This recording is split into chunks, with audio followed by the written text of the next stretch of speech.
Good day everyone and welcome back to the channel. In today's tutorial I'm going to show you how I do the Tunisian Purl Stitch.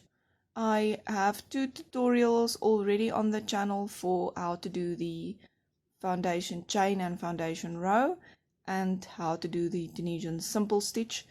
In the Tunisian Simple Stitch video I talk about stitch anatomy and be sure to check that out if you are unsure. So let me show you how I do the Tunisian Purl Stitch. I already made a foundation chain and foundation row of 10 stitches for this tutorial. Now for the Tunisian Purl Stitch we would have to have the yarn in the front of our hook. So what I do is I just take my hook to the back, put your hook through the front vertical bar, bring the yarn to the back of the hook again, yarn over and pull up a loop. Let me do that again. Your hook behind the yarn so that the yarn is in front, put your hook through the front vertical bar, yarn over. You can put your thumb on the front of the working yarn so that you can pull it through nicely and pull up a loop. Yarn in the front, hook through the front vertical bar, yarn over and pull up a loop. You put your hook through the vertical bar, yarn over and pull up a loop.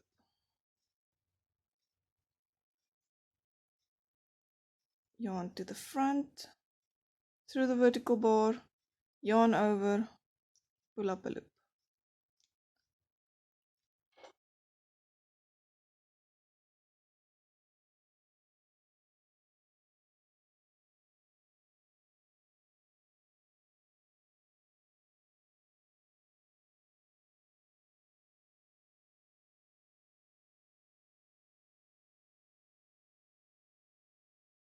We have now reached the last stitch, and there's two ways that you can do your last stitch. You can keep your yarn in front and put your hook just through the front vertical bar and pull up a loop, which will give a little bumpy appearance on the side.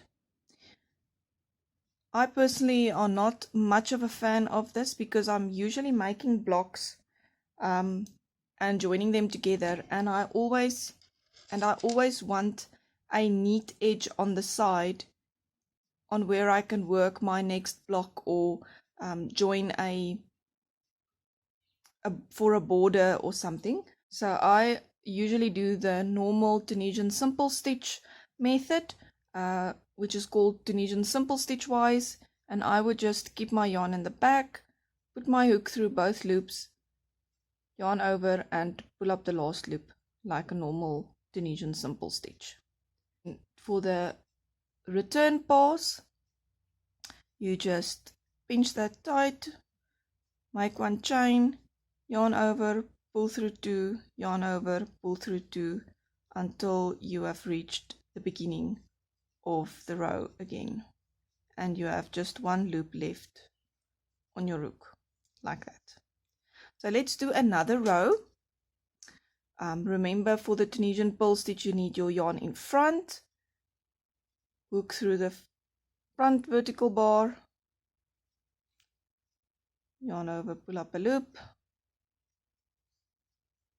yarn over, pull up the next loop,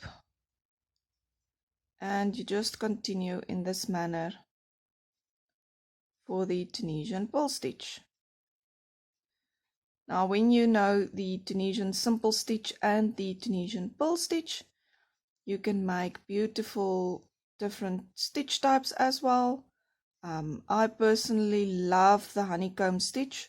I love it because it always lies flat, and I'm really a big fan of that. So now we've again reached the end of the row, so just keep your yarn at the back, put your hook through both strands so that you can see both strands on your hook, yarn over and pull up the last loop. And then we're going to do the return pass. as we normally do.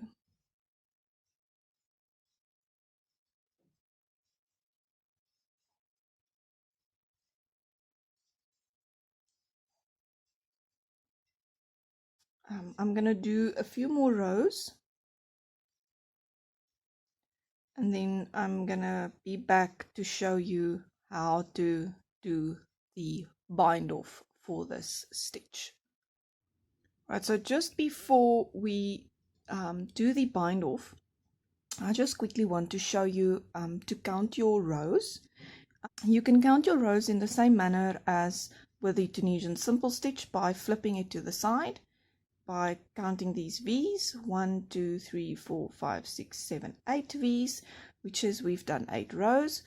Or if you don't have the side, maybe you've already worked in between blocks or something, you can also try and count your return pass chain stitches. So that would be these in between here. Let me just get something more pointy. So it's 1, 2, 3, 4, 5, 6, 7, 8, if that makes sense. Right, so to do your bind off for this stitch, you will also bind off in pattern as we usually do. So you will have your yarn in the front, pick up the vertical bar, yarn over, pull up a loop, but instead of keeping the loop on your hook, you just pull it through the next stitch. Yarn over, pull up a loop, pull it through. Yarn in front, through the vertical bar, yarn over, pull up a loop, pull it through. And you will just continue in this manner until you have bound off all of the stitches on this forward pass basically.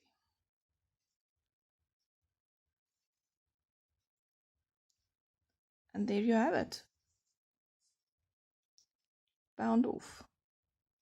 If you found this tutorial helpful, please give me a thumbs up and subscribe to the channel if you haven't done so already. Until next time, happy crafting!